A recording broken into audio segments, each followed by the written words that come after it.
Blog Talk Radio. The motherfucking saga continues.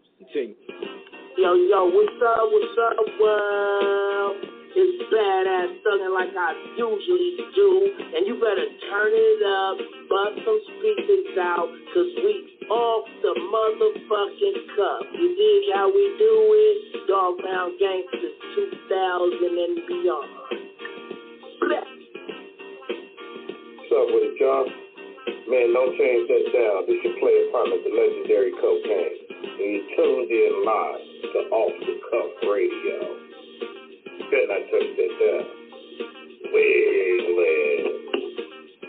Yeah, this is Cassidy, the hustler. And right now, you listening to the Guillotine. Show them the respect they deserve, man. Off the Cut Radio, man. Y'all already know how they doing it, man. I need y'all to stay tuned. They've been doing it for years, so show them the respect they deserve. And you heard it out of bars, mouth. Easy. Keep it moving like this. Yo, this your boy Rampage. You're not rocking with the best. With Off the Cuff Radio. Classic. History. Fix your face to all you haters. We off the cuff, baby. What's up, everybody? This your girl, Bonnie Dollars, the Queen of Trap, representing Crenshaw, and you are now tuned in with Off the Cuff Radio. What's up? What's up, y'all? This is Miss Irresistible, giving a shout out to the livest show on Friday nights, Off the Cuff Radio, and I'm live from the 704. Make sure y'all tune in for the blazing hot music. What it ain't, what it do. It's Chili Chill from that original Lynch Mob. And Off the Cuff Radio is always where it's at on Friday nights. West, y'all.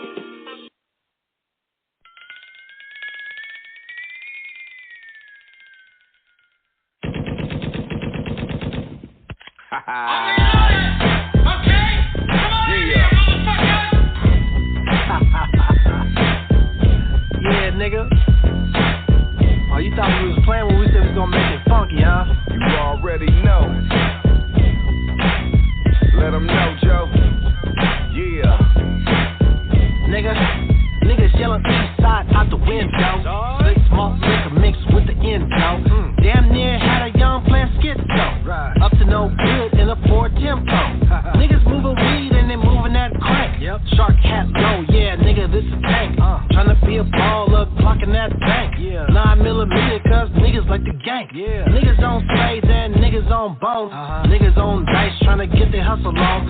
Bitch blowing up my chipped out phone. What? Pussy lined up, so I see you in the morning. Gotta hit the LIQ, get me some rubber. Yep. Yeah, I'm a fucker, but I don't love her. Never been nothing but a cold motherfucker. 5 niggas banging, 4 niggas hanging, 3 niggas slanging, 2 niggas tanking, and 1 young nigga throwing up his hood.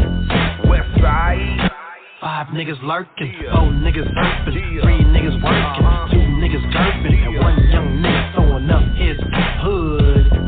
Yeah, time for some action. Just like Posse, I got traction. I'm one of the flyest niggas, check my fashion. Blasting, yep, for show, it's closed casket. Look what you done to your son, now he's a bastard. Practice, still makes perfect in this rap shit. Mackin', knock your bitch like what's happening. Slacking, y'all be slipping, bitch, we packing. Your boy from the Bay, my nigga, we get it crackin'. Got ribs on the grill and hella drinks in the ice jet. It's been a cool day, shit, we ain't had a fight yet. This year around hustle, getting money every season. Suckers out of bound, bet not get caught leaking. The Bay to LA, we do this shit like clockwork. Fuck the police, they only wanna know who got work. Ride through the hood, always mugging, ain't gon' do shit. This RBL Posse, the first letter stand for ruthless. 5 niggas banging, 4 niggas hanging, 3 niggas slanging, 2 niggas tanking, and 1 young nigga throwing up his hood. West side. 5 niggas lurking, 4 niggas surfing, 3 niggas working, 2 niggas gurping, and 1 young nigga throwing up his hood. East side.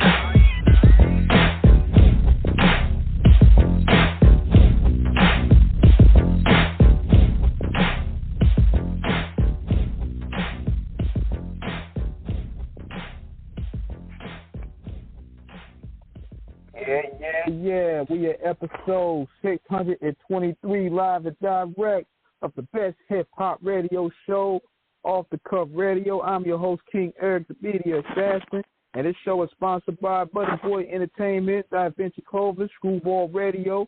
Got my host T-Max with the facts of the building. What's good?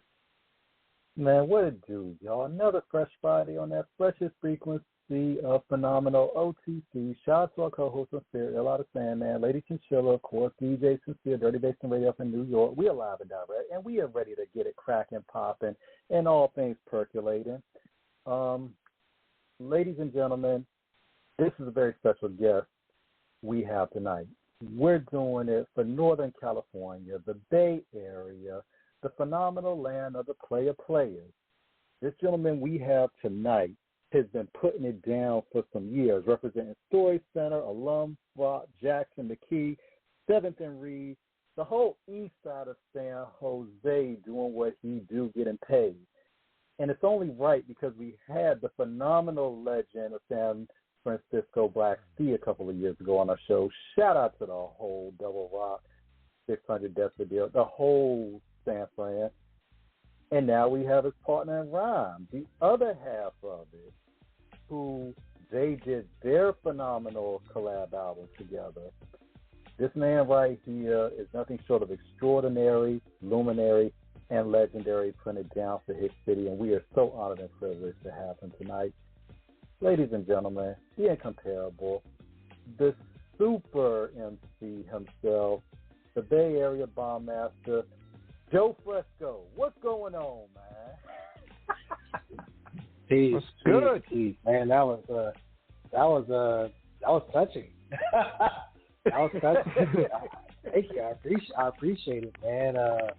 Yeah, that Killer Ruthless, man. That's one of them. Man, I have a library of songs, and that song is definitely like top 3. Just like I really love that song. Yeah, man, I'm so happy to probably be on the show with you brothers, man. How's everything on your end? Man, look, it's an honor to have you with us, man. You know what I'm saying? I mean, dude, just listen to your music, man. It's like you definitely you rep for the city hard, man. I mean, you keep it in the vein of the gangster rap, of that funk, of that trunk slap boom bap of the East Bay down to LA and beyond.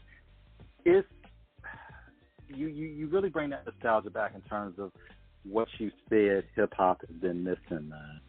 And I mean, it cannot be understated the impact that you have brought in a time of music where a lot of people feel like everything is stagnated, copied, and unoriginal. And you have dedicated yourself to breaking the monotony and bringing some momentum to it. Tell everybody about how you started out. You know what I'm saying? Well, I only operate off a couple principles. One, I look at what everybody else is doing. Like I'm a student of the game, so I'm looking at what everybody's doing, and then I try to do the opposite. And then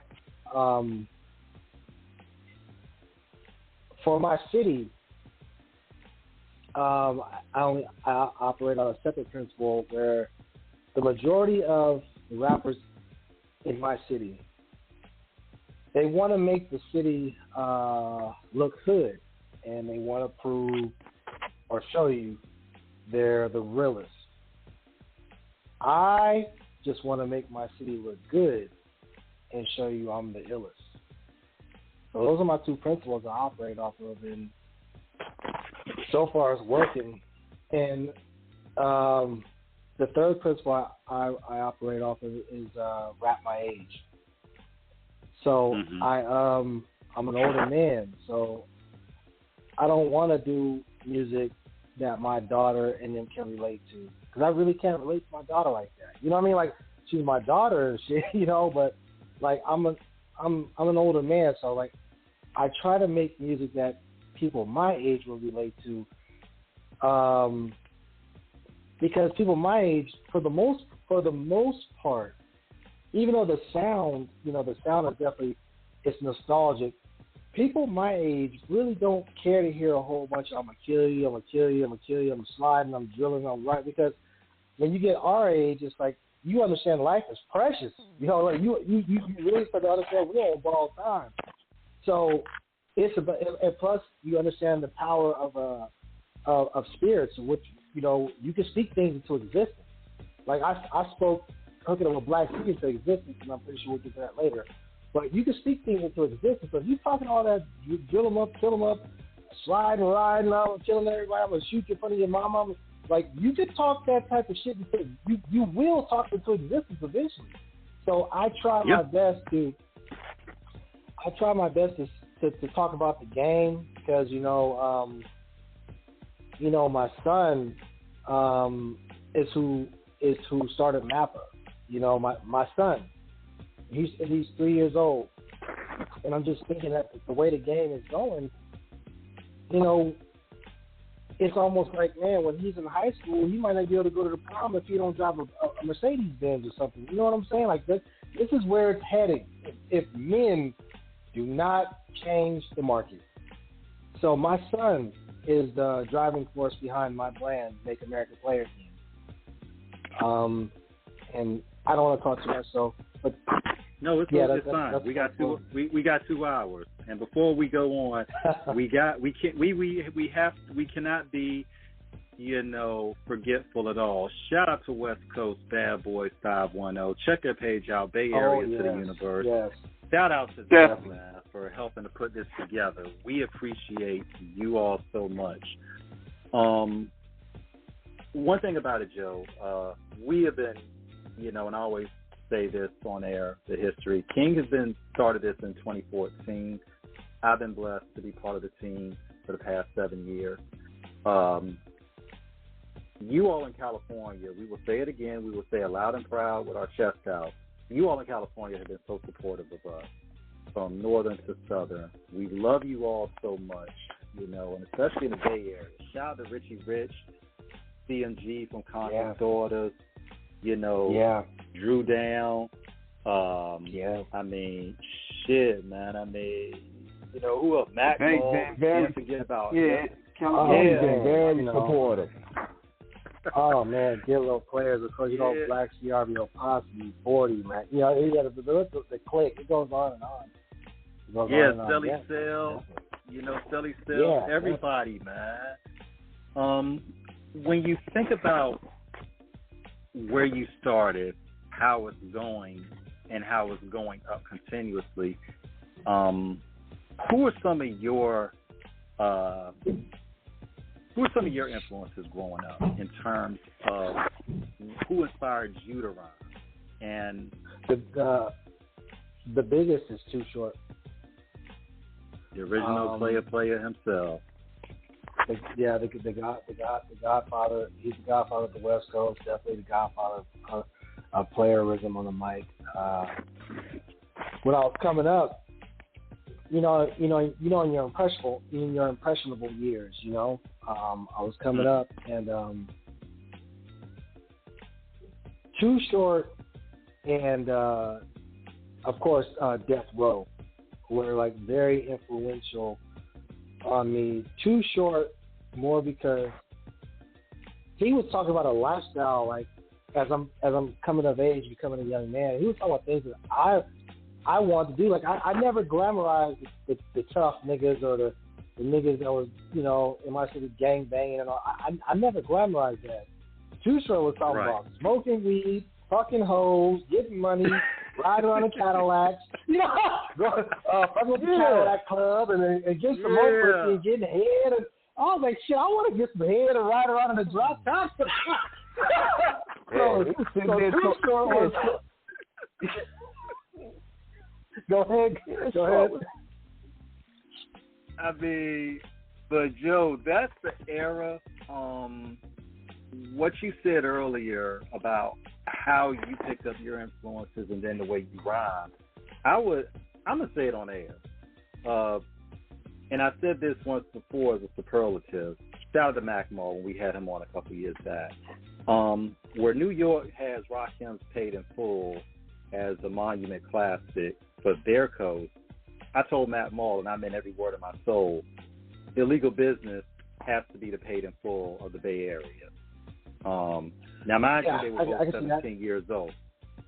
Yeah, they were both 17 years old when they wrote it. And for you, I got to compare you to Benny, Westside Gun, and Conway Griselda, the way you're putting on for your city in terms of the movement you have and the level of lyricism, that what you said is more for the older hip-hop crowd. It's gangster, it's gully, it's fun, but it's lyrical, it's substantial and impactful, and it doesn't follow the same tropes that have seemingly contaminated the game today.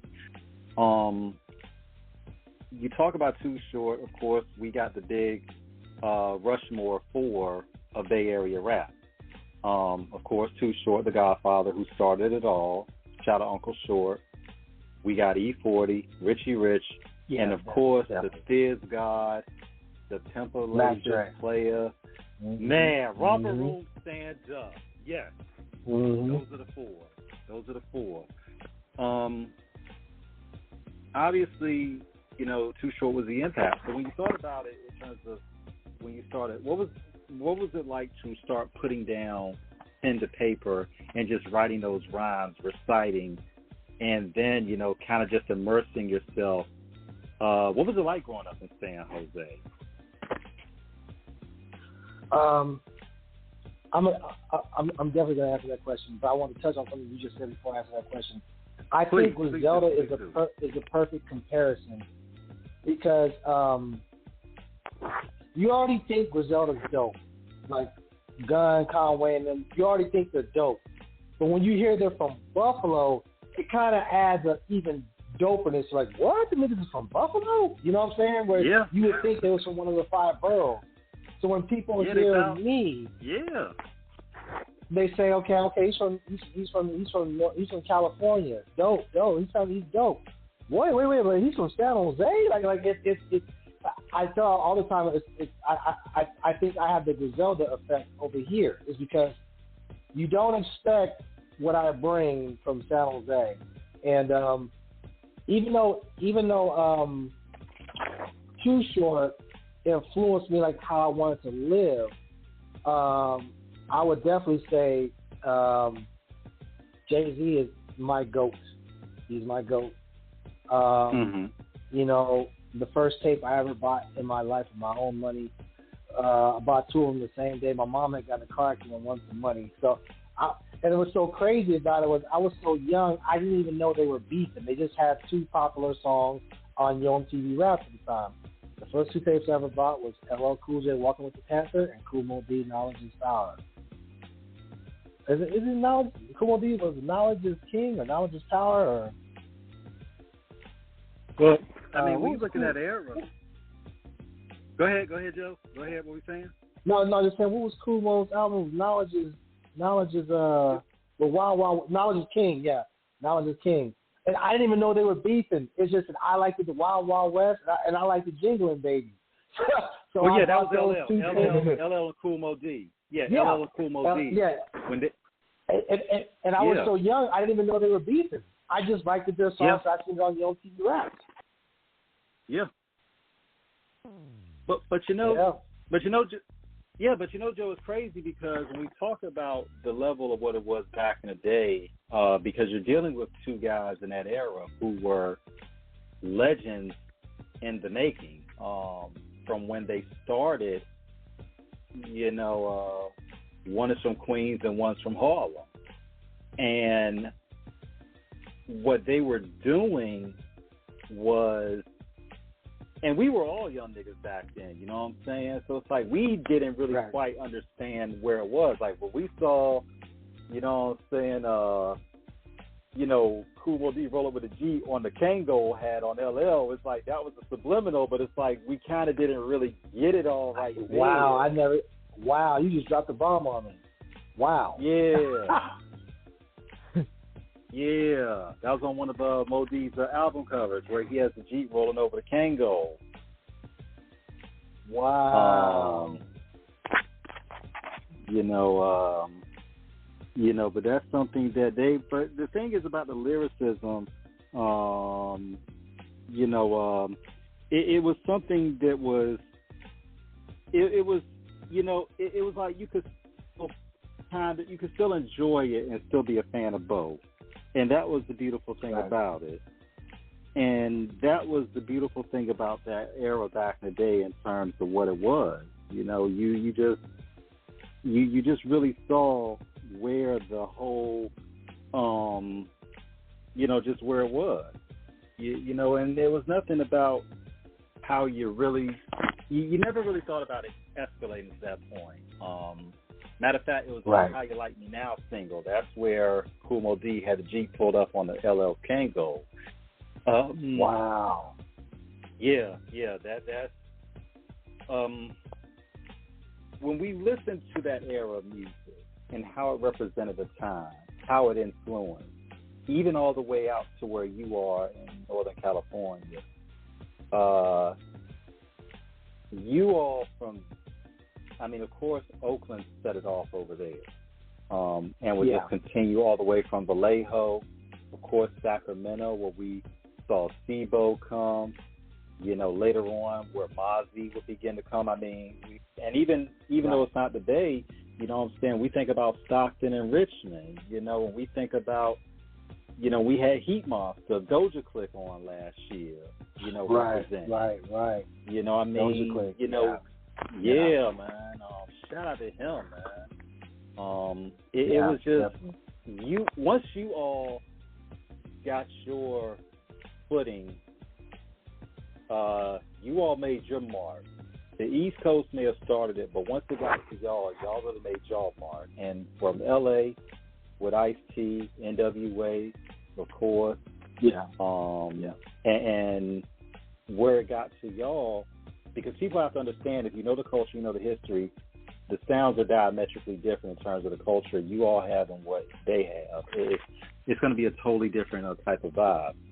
But you all always, in the West Coast, in my estimation, always kept it player. You kept it true. You always rapped like it meant something, and you all wanted to show you all had a say.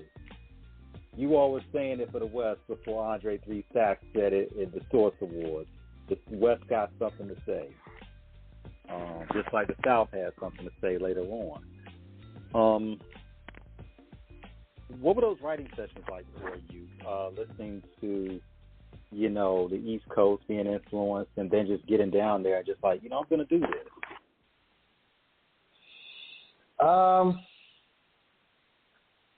It takes years and years and years and years, your grandma, your grandpa, they perfected that root. But it took many years of making that root. You know what I'm saying? So that they perfected. Right. It took a lot of years of me writing, throwing stuff away, rapping, spending money in the studios, and having people say do it over, and it just took many years of that. So now my muscle memory is good, and now, it's in my early years in the 90s, it's more about trying to say some cool stuff and make my last maybe a couple words rhyme. But then as I started getting into Jay-Z and I started getting into Fabulous and cats like that, I was like, okay, I want to bring more of the metaphors, and definitely URL plays a big part in my rapping. The stuff the battle rappers, Charlie Clips and Conceited and D Magic, and the shit they come with is just crazy. Like right now, my guy on the West, damn, he's kind of running right now too, from Compton, Nutty Block. I forgot his name, light-skinned dude, though, but yeah, like just the stuff they coming up with is just crazy. So like I watch them a lot for to get my juices going too. Like URL. You're not talking about BG Knockout, are you? Not BG Knockout. No, what's my guy from Nutty Block? But he's like the last time I checked, he's the number one battle rapper. Okay, got Chubby you. dude. Okay, got you. Nigga, you's a bitch. You know, that's like his slogan. Let's see, damn it, I'm getting mad. Let's see, it's all good because I didn't know because the battle rap culture is something. Now, obviously you're heavier into it than myself.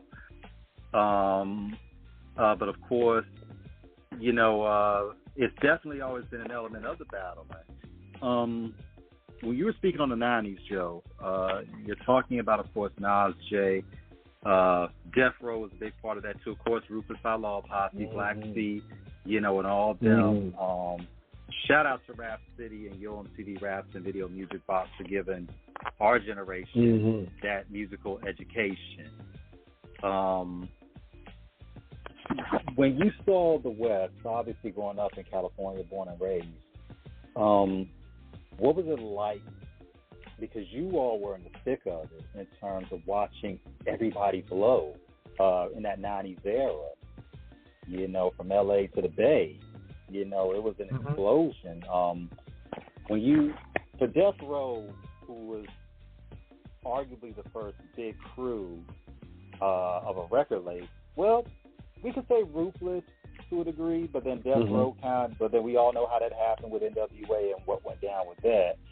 But when Death Row came to prominence, I mean, Death Row dropped like a bomb. They just kicked ass and took over. They came with full force. They came with full force. They just kicked ass musically. They kicked ass in the streets. Man. You ain't never seen nothing like that before. Yeah, the Chronic reminds me of The Chronic reminds me of when Jordan beat the Lakers. When Jordan got his first chip. The Chronic was when you know we're coming. Yeah, like, and then they went on a serious run. And, you know, Bad Boy was only, at the time, was the only label that could rival them. You know, like, they can go blow for blow. But, yeah, like, Dre and Snoop, when that 187 Undercover Cop, that reminded me of Jordan when they beat the Lakers. It's like, okay, these motherfuckers are coming, and they come with a vengeance.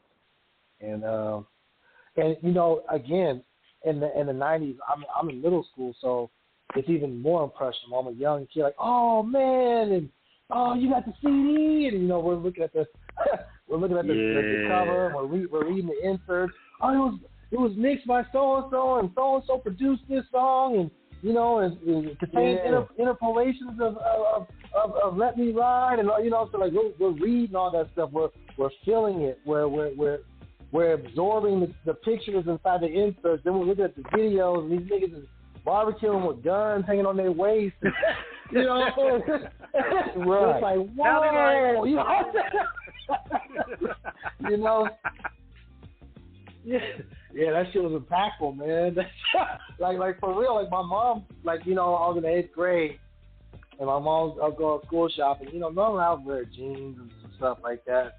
And I just remember she's like, "What do you want from school?" I was like, "I just want some Dickies." And she's like, "What?" And she's like, "Yeah, I just want Dickies. Just give me the white, green, brown, black. Just give me blue. Just give me all Dickies." She's like, "Okay, that's shit. You know, back then Dickies probably like $12 a pair. Okay, I'm sure, no problem." So, you know, like, you know, I had the little Marty Marr striped polos back then, you know, the vertical striped polos with the Dickies on and shit. You know, like that shit was impactful, you know, like, cause like that's how hard Death Row to put it down. Like I was like, oh man, I want to, you know, my G shit like these fools, you know what I'm saying? And then, you know, my cousin Prince, you know, he was more like Prince. My cousin Prince got so much pussy, man, cause he looked like a lazy bone. so he had long hair. He had long hair and braids, so when Bone Thugs came out, he got hella pussy. Like, they're like, oh, you're so cute, like Lazy Bone. But so anyway, one day he seen me and I was in my Dickies, and she's like, come on, nigga, you motherfucking player, nigga, you take that motherfucking shit off. And he got like mad, like, yeah, bro, put these K-Swiss on, bro, put these corduroys on. Like, he was mad. And he kind of changed my style a little bit, because I was really heading towards that you know, I might have entertained gangbanging just on the simple fact that Death Row was that influential to me as a young cat. And then my cousin actually he kind of intervened, was like, "Nah, nigga, you's a player, nigga. You know what the fuck you doing, nigga?" And so I was like, "You're right." But yeah, like Death Row they were very, very, very impactful to all of us at that time. Yeah, man. All of us. When we think about that 90s era, I'm 46, my brother's 40.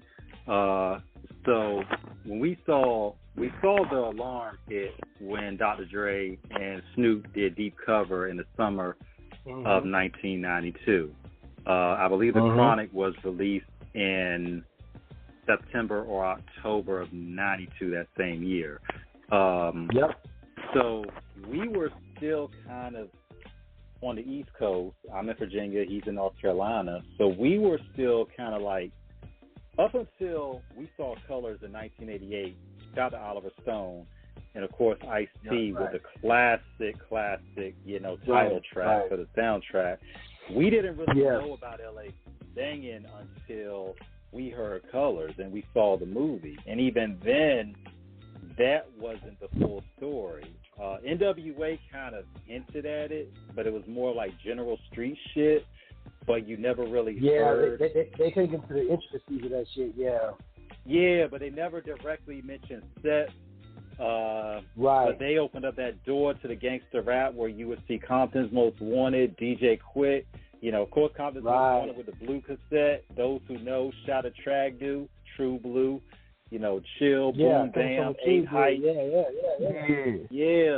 you know what I'm saying? So it's like we saw all of this, but we didn't quite understand it. And we said this on many shows before. If you were from LA or Cali in general, you understood what was going on with those they were speaking a language. Pressed up.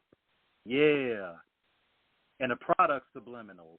You know what I'm saying? In terms of how it was being marketed. You know, journalism at the time was still kind of nascent pertaining to what was happening out there. It really hadn't, the source was still early. The source didn't start, shout out to Dave Mays and John Schechter. That didn't start until 88. Still kind of like we're not really knowing everything. We're kind of just in this time of just seeing everything just develop before our eyes. Then we see, of course, Dre leaving NWA and then drops this hot-ass track with this tall-ass, rapping-ass nigga from Long Beach named Snoop Dogg. I mean, and then they go on to drop a fucking out. Dre drops a fucking solo project that, like, literally changes the face of hip-hop forever. It changed the game. That shit changed the game. And then Snoop changed it again. That's the crazy with Doggy thing. Style the next year. Yeah, I mean, like you said, Death Row, you know, shout out to Suge Knight, Kenya Ware, Dre, Snoop, Daz, Corrupt, Rest in Peace, Jewel, of course, Rage, DOC, everybody there. Even the lawyers, David Kenner, Forget It Snoop off. Right.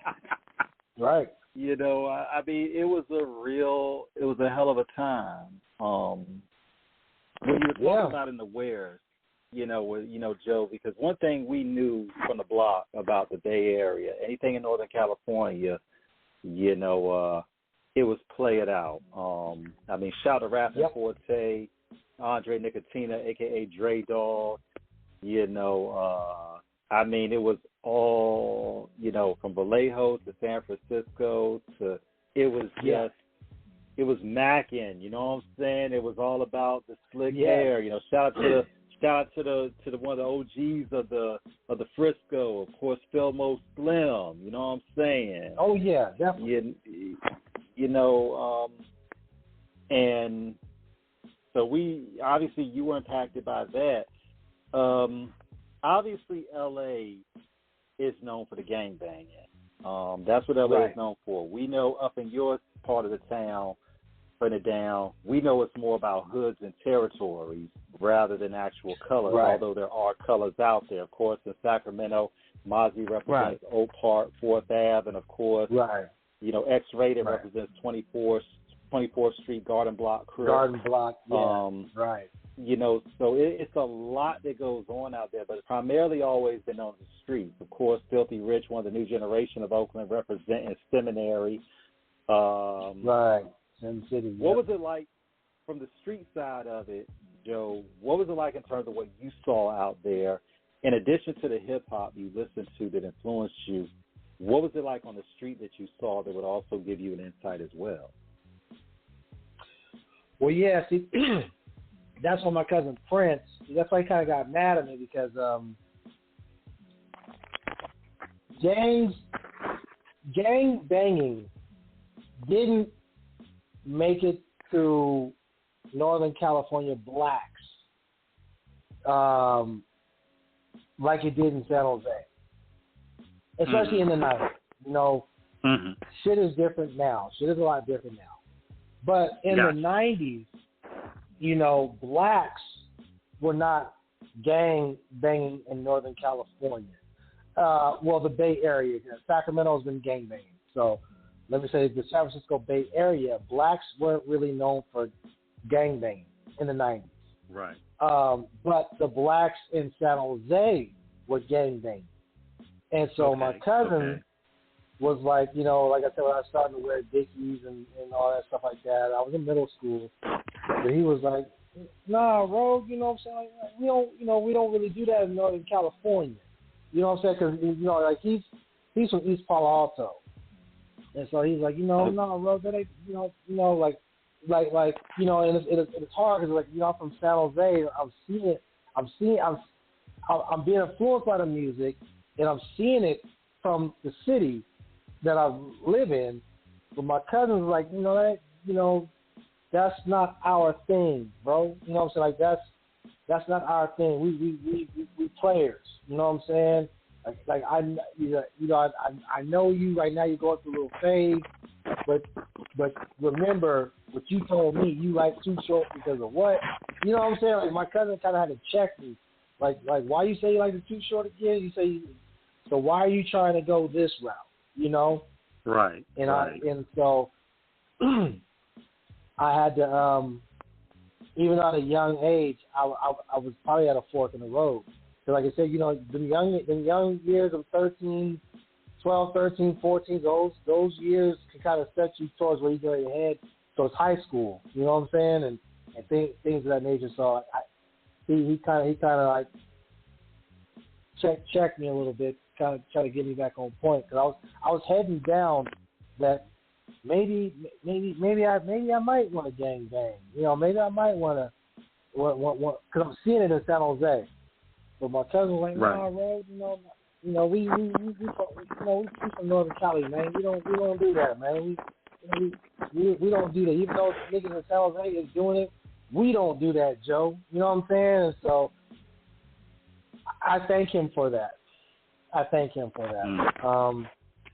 But yeah, in San Jose's always been different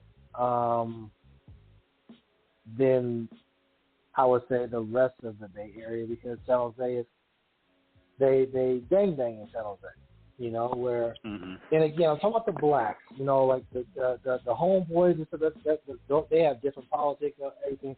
So I'm just strictly talking about the blacks. The blacks in San Jose, the blacks in San Jose were banging in the 90s, where in Oakland, Fresco, Vallejo, Richmond, there was more turfs, streets, projects, hoods, shit like that, or just three-letter gangs. Me and my five niggas, we don't call ourselves, what I'm saying, the Get It Boys, or some three-letter gang or whatnot. But in San Jose, they was really flagging. So we were always, in that time, looked at a little bit different than niggas in the Bay Area. Niggas further out in the Bay didn't really understand San Jose. Like, man, that's not how we roll, And you have some niggas to this day, and like it's such a sensitive, hot topic. Like, I damn near went lightweight viral. Not now fully, but I went lightweight viral. And even right now, Mr. Fab just did something with a site on Instagram, and that shit is kind of going lightweight viral, because it's ever since the beginning of time, it's been a sensitive it's a sensitive topic. Is San Jose considered the Bay Area? Because of those things, because San Jose is so, even though it's not so far, but it's far enough for, I guess, certain people, you know, from Fresco, Oakland, Vallejo. We're down at the bottom of the bay. Some people say we don't touch water, even though technically we do. A lot of people say we don't touch Bay Area water. So it's always a hot topic because, like, especially back then and when I was growing up, I think a lot of cities didn't understand how, you know, we did things different than Oakland and Fresco. Like each city did their own thing, but there were still some similarities of how they did it. Like, you know, you could tell a Fresco from an Oakland nigga. You could tell a Vallejo from an Oakland nigga or Fresco nigga. But you could still tell they were from Northern California. You get what I'm saying? Right.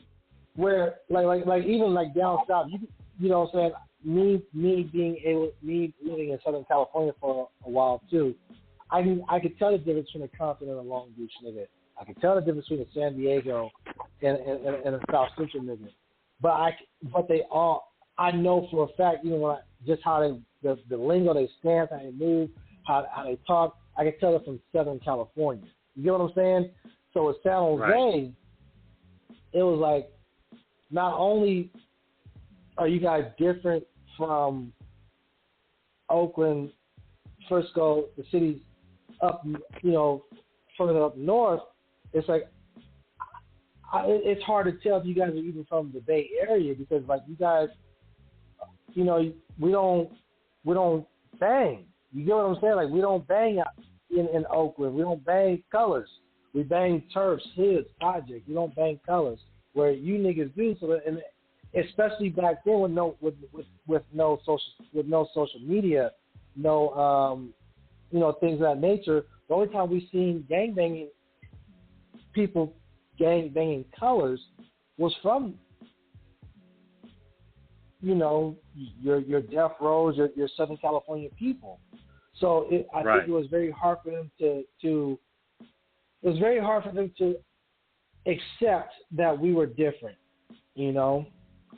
And to this day, it's still a hot topic. To this day. I know Too Short, Joe and King. Too Short recently went semi-viral with a video where he was at a conference and he talked about how. Yeah, Joe. So you know exactly what I'm talking about. It. He basically said it in a nice way. Niggas won't having it out there. Yeah. And he was like Oakland, and he's like all them niggas. They was like, look, bro, that's what the shit y'all do down there.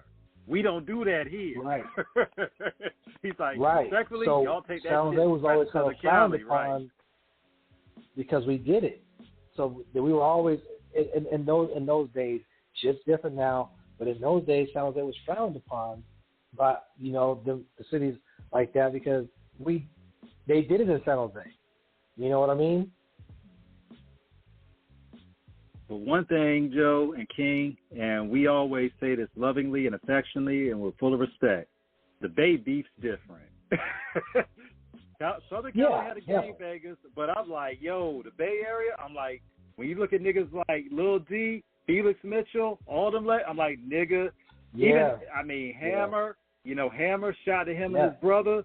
You know, I'm like, y'all don't understand. Like, the Bay get busy if it come to it. I'm like, y'all don't want to come there starting no problem. Nah, not at all. Like DJ Quick told you on Just Like Compton that Oakland is, you know, like you know, like you've heard the stories, you know, that Hammer, you know, don't let all the dancing fool you. Hammer was a G. His brother was a G. Like, you know, he's very well respected in the town. Stanley and Lewis, you know, the Burrell brothers. You know, I'm like, don't let the shiny pants and don't let the shiny parachute pants and the dancers move you. I'm like, Hammer, they was G's. Much respect. Much respect to OGs, man. You know, they was really from the turf. You know, when you came up and you were seeing what it was, you mentioned social media, Joe. It's different then than what it is now, because at that time your reputation on the street was made off of what you did. Yes, sir. Exactly. Hey, hold on 1 second, man. Before we go into that, man, we got to talk about the project, man. We got to talk about the project. Okay. That he did with Black Sea.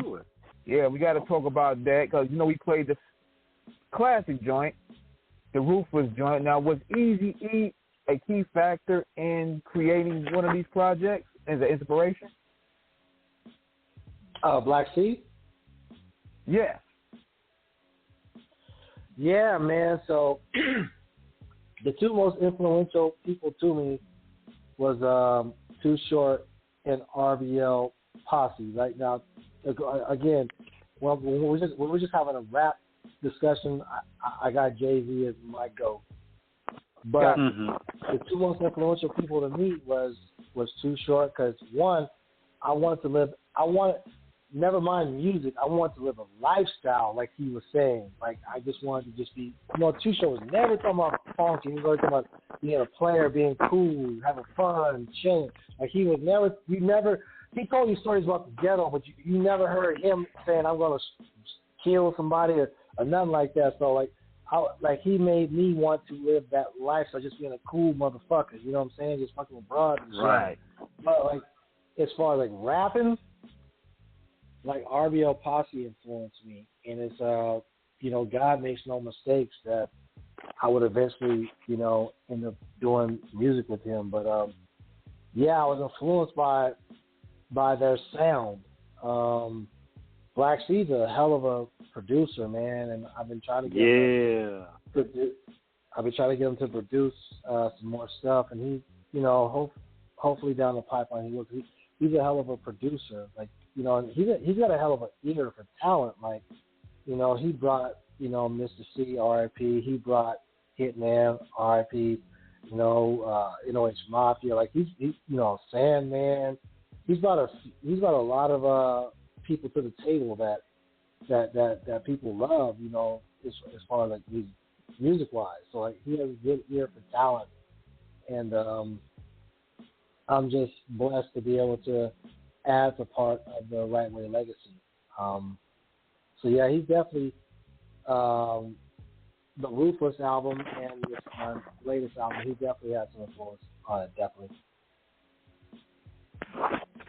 When you all think about the shared stories that you both have, shout out to Black Sea again if you're listening. Thank you again for the merch you sent me. The book was phenomenal.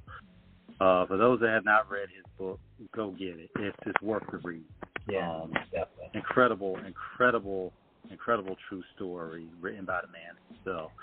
From what you all, Joe, from the shared experiences you all had in the behind closed doors or the conversations of the corners of the business of the block, putting things down on the turf. When you all put the album together, it was based off of real experiences you all had out there and what you saw. And you all came up in a time where there was no social media. So you all, whatever business was handled out there, you made it off of what you really did off of reputation and action, not bragging and embellishment. Correct. What was it like in terms of those recording sessions, and how do you, because it's a lot under the umbrella of what I'm trying to get in terms of articulating, but I'm going to try to tie it up in a bow. When you look at how y'all got together to do the album, and then you all look at the politics of what goes on, of how it was then as opposed to how it is now, how do you feel about the state of the music in terms of what's being put out there, the people who claim to do what they've done, and then do they actually put in the patience to process, and most importantly, understanding the history to make something impactful, meaningful, and most importantly, plastically and culturally significant and relevant? See, right now, in today's climate, it's tricky. Mm-hmm. And it's tricky for a lot of reasons. Our men, our young men, our boys are a lot more sensitive now than ever before. So you can't even give criticism or say you don't like something without being a hater. Right. Two, right. There's no more respect for the older guy, the OG. You know, E40, I love that he turned, because the OG might not be an original gangster. He just might be an older guy with experience. So the OG, the older guys, there's no respect for the older guys. So if the older guys try to criticize, unless you're a millionaire, the youngsters don't want to hear it, and they're just going to call you a hater. So right. As an older guy, you know, what the music they're doing, what the youngsters is doing, is not for me per se. Well, I won't say it's bad. I'll just say they're doing their thing.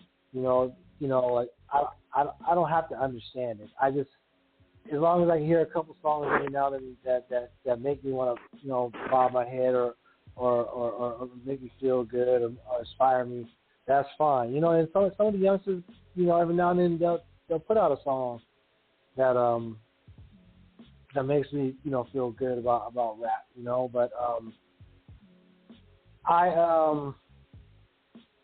I appreciate technology, because without technology, me and Black probably wouldn't have made this album, because, you know, we don't live nowhere near this. We're not near each other right now, so we did the whole album from our comforts of our own homes, and it made it very easy, because we were able to record when we wanted to. And then when we made Ruthless, we had a lot of very late night phone calls, a lot of 2-3 a.m. phone calls. You know, he would call me, okay, I just took that back, okay, send me I need this, get a hold of the producer, we need this. You know, we talked a lot, because I was, you know, with us both having families as well. Later on, or wee early in the mornings, is when we kind of had the house to ourselves, both of us. So technology was played a big part in that. So I appreciate that. I appreciate that's the gift of technology, where it kind of made things easier. But of course, the curse is it's made things harder, because again, me and Black, you know, and such as yourself, we do come from that era where you couldn't talk if you didn't live it. Period. Right. And back then, like I've said, there's like 4 categories. I felt you had gangsters, you had hustlers, you had players / pimps, or just men, just guys that were good with the ladies men, whether they were pimping or not, just guys that knew how to talk to females. And then you had just your lyrical cast. You know, some people say backpackers or whatnot. Just your real b-boy, your real break dancing, spray painting, just true to the essence hip hop cat. So I never gang banged. I tried hustling. I dabbled and dabbled with it, but I wouldn't necessarily. You know, I'm a hustler because I think Black people in America are natural born hustlers, because it's a struggle just to live out here as a Black man. Sure. But I wouldn't. Sure. But I wouldn't say I was a hustler in the terms of I never, you know, sold no bricks, and, you know, I wasn't running, you know, coke up and down the states. I wasn't doing that. So I wouldn't say, you know, to the streets, I wouldn't say I was a hustler. But I always had a mouthpiece. I always knew how to speak. And I knew how to dress, and, you know, I knew about cologne and taking showers and stuff like that. So I was able, you know, especially back in the 90s, man, because, you know, social media was the curse of technology. You know, I remember the game changing after Scrubs.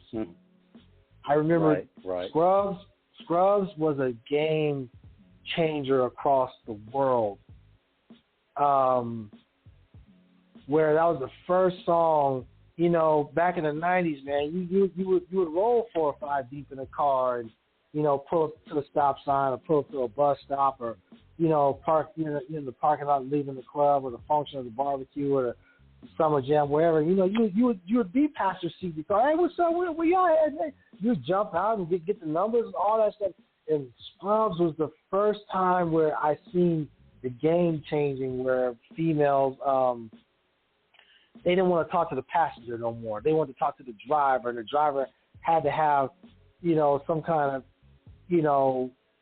of fly ass car. I was like, man, these chicks started acting a little different. And then, not too long after that, when MySpace came, that really changed the game because, females who only had access to the brothers in their surrounding areas, they started getting access to men all over the country. Yeah. And so then it started changing from men feeling like we got our pick of the litter to women feeling they got their pick of the litter. But even before that, too, Joe, we got to think about Black Planet. We can't forget about Black Planet. Yeah, Black Planet 2. Yeah. Black Planet 2.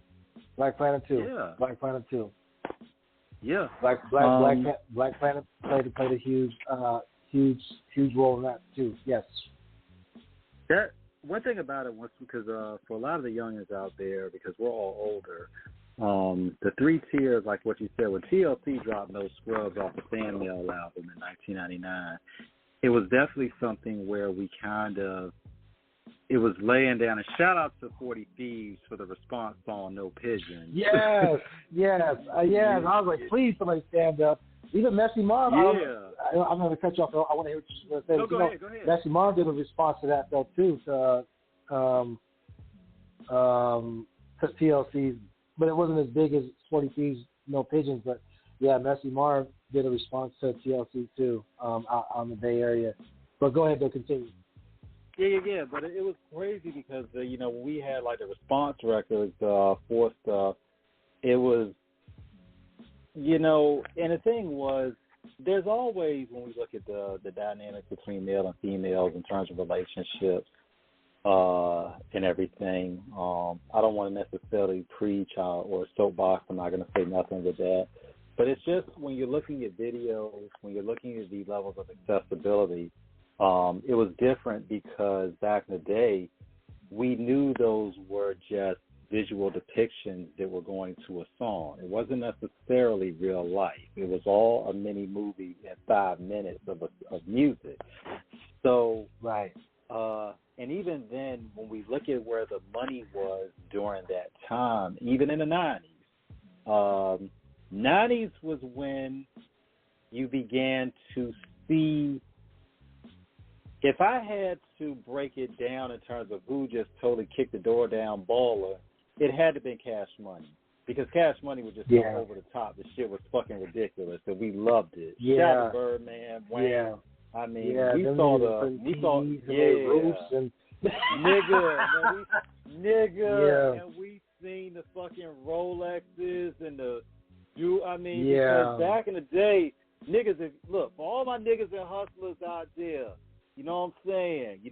All my ladies and men out there who was getting them grands, by the grams or by the hustle, the bustle, whatever you was doing, moving and shooting, you know what I'm saying? It's like, to have a rollie back in the day, like, nigga, it was like, and there was a few, of course, Dre had his back in the day, Suge had his, Death Row. Right. I believe Ice-T, the OG, man, Ice-T. He was rocking that shit. If y'all haven't read Ice-T's book with Douglas Century, check that out. Because Ice-T breaks down his history of how he was doing it out there. So when we look at the jewels and all that, that was something that you were really, really, really getting money. But even then in the 80s and early 90s, that was something that, even with the Wu-Tang, because we saw some of the chains that they was rocking in like 95, 96, with Raekwon, RZA with the Cuban links and all that, Ghostface with the Jesus head. But Cash Money really ushered in that excess that niggas was like, okay, like these niggas just kicked the door down. And it's like, so then we start seeing a little bit more, the money's getting different. Versace and Gucci, shout out to Dapper Dan in Harlem, New York City, when he would do the custom orders. So the stuff was there. And for my listeners, for the listeners out there, our listeners, I'm going somewhere with this. Stick with me, like fly paper on the wall, catching the flies in the trap. So what it is that we begin to start seeing the difference. So now we're seeing a little bit more where it's becoming an emphasis on status in terms of what you really have for yourself. Not necessarily, now if the team is strong and everybody's eating, that's great, but it's also about how you carry yourself with what you have. When No Scrubs came out with TLC, it was about, basically they were looking for them dudes who they perceived as independent, financially stable, and put it down, however they were, whether illegal or legal. And then when social media came in with MySpace, Black Planet, and all that, you began to see a more personalized element of who we were as a people individually. You were uploading pictures. So, you got to really, really detail about yourself in that aspect. But there's also one thing about it, too, that we'd be remiss without mentioning. MySpace was also where the music market started to blow in terms of artists being able to put out their independent stuff. Soulja Boy, Drake, all of them, they started using it to put out their music. So we saw this almost 20 years ago from its advent. That was the foundation where Black Planet was the first of personal profiles. MySpace was the evolution of music in terms of artists putting out independent stuff. Obviously, we were still a ways from the digital era like we are today, but it was the foundation of what we would eventually have. And, of course, Facebook will come along, and that kind of just took it to a whole nother level. Then Twitter, IG, it was an exponential explosion of expression in all elements of personal expression and musical art, getting it out to everybody. And here we are today. When you were starting out, Joe, what was it like in terms of when did you know? Tell us about the first song you wrote, when you started getting your name out in the streets, your first performance, and when did you know that you were on to something with it?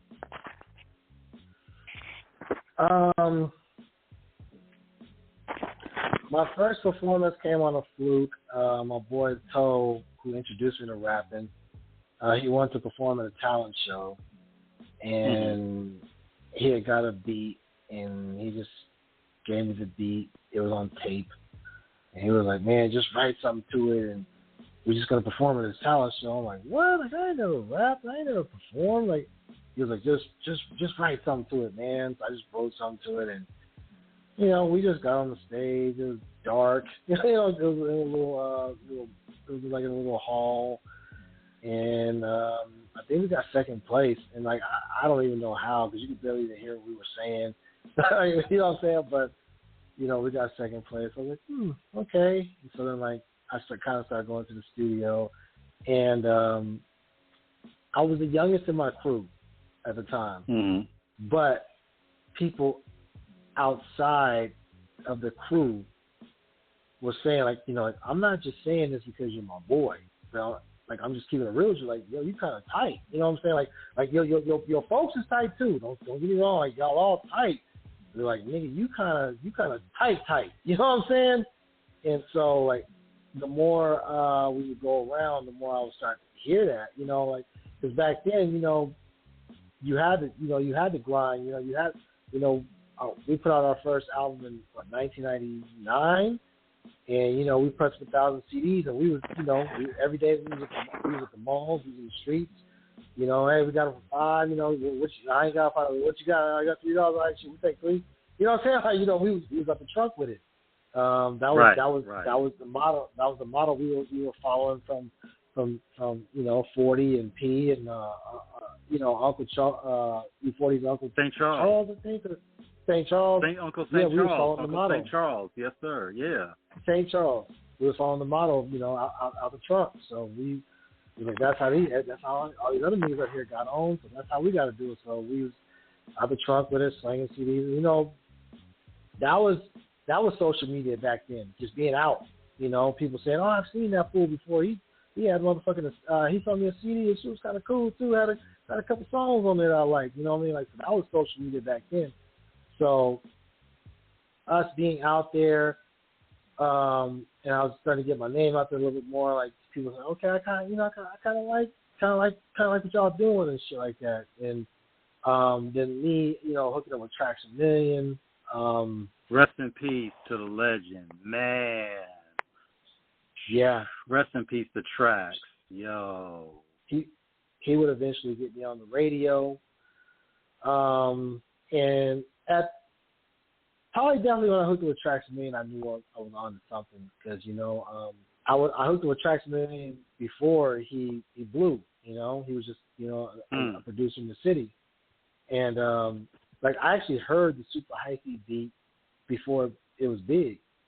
Like, wow. He played, he was like, check this out. And I just heard doom, doom, boom, boom, boom, boom. I was like, oh, this is fucking hard. And I was like, man, is this for sale? He's like, nah. He said, nah, keep the sneaks. People reach out to me. You know, at this time, keep the sneak is 3 times crazy. And I was like, whoa, that was huge. Like, for real? He's like, yeah, keep the sneaks. People reach out to me. I think they want it. I was like, man, that's fucking dope. You know what I'm saying? Like, that's dope. And shit, man, 3-4 months later, this dude's fucking out of here. You know, like, that's just playing coast to coast. Like, he's out of here. And so, you know, by the grace of God, I had hooked up with him. You know, me and him was moving and shaking before he blew. So, you know, he still kept it real with me. You know what I'm saying? Like, you know, he didn't go Hollywood. Trash wasn't a Hollywood dude. Like, he was a very humble cat. So, like, you know, he helped me out a lot. Like, he did my first mixtape, and like I said, he helped me get on the radio. So that's how I knew back then I was kind of on to something. And I wanted to touch on the Cash Money thing though too, man. So like, I hate to say it because I'm not down talking Cash Money. Like we all love Cash Money. You know what I'm saying? Right. But I think the Cash Money era was really the beginning, and maybe it's always been around. Maybe I was just too young to recognize. But I think the Cash Money era was the beginning of the black tricking. Because, like you said, back before then, like even take Master P and them, for example. Like P and them have money, but, you know, P also was in Richmond and shit. He was around players, and I'm not to say Cash Money and them weren't, but he was around players, so like, even though P and them had money, they weren't like boastful like Cash Money was like, nigga, if your nigga broke, or that nigga at home, you know what I'm saying? Like they was like, you know, like putting down. They was kind of putting down the average man. You know, back then, you know, in that time, you had a decent car, like a little Honda Prelude, you know what I'm saying? You had little rims and shit, like, you know, like you said, you could have got you some pretty decent females in your city. You know what I'm saying? Like you had a decent car, a decent rap about yourself. Even if you did have a decent car, if you kind of had a little look about yourself, you know, knew how to dress. You know, throw a little smell good. You could be fairly successful with some of the honeys in your area. Where when they came, like you said, the money started changing, and the visuals started getting more enticing to the females.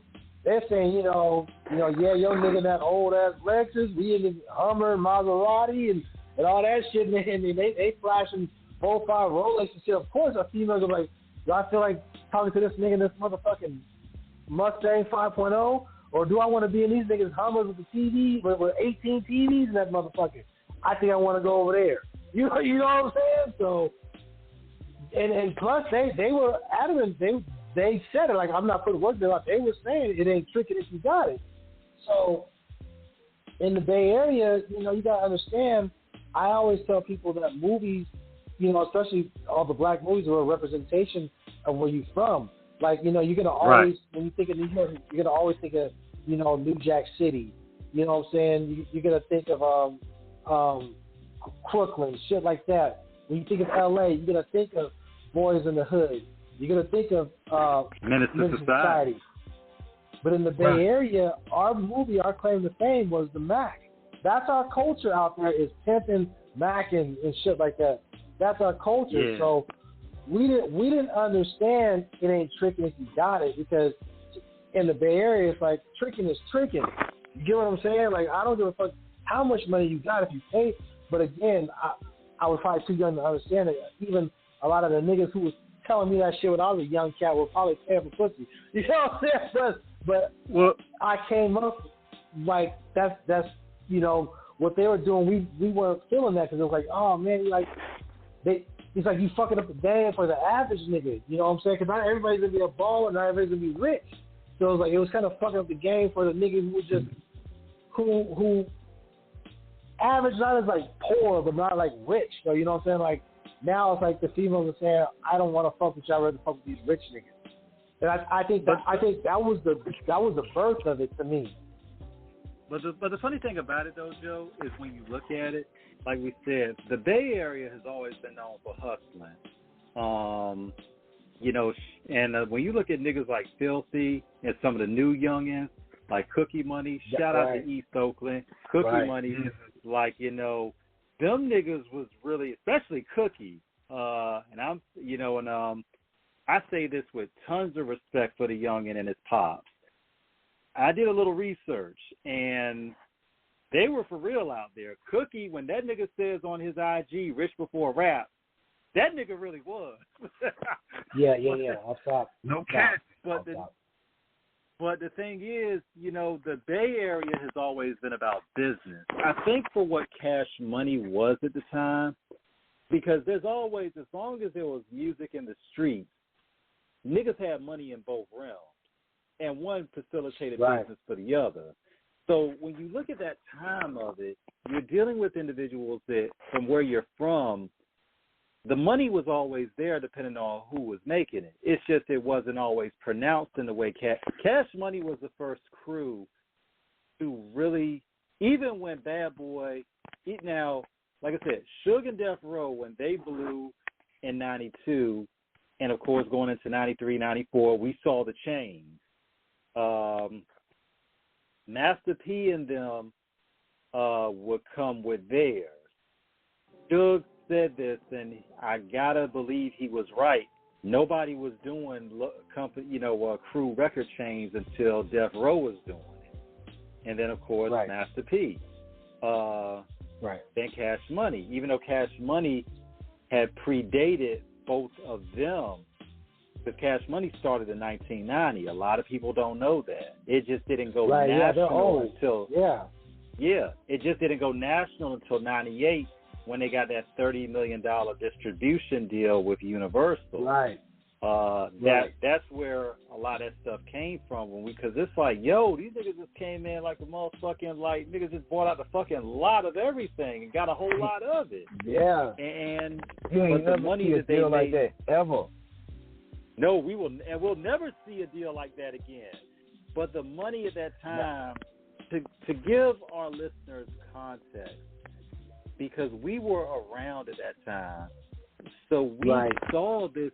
And nigga, we ain't even gotten into Rockefeller with Jay-Z when they were. We ain't even touched on that yet. On that. Man, rap, back in the day, rap, man, you feeling like, damn, man. I'm like, man, I gotta get my bread up, man. Shit. Man.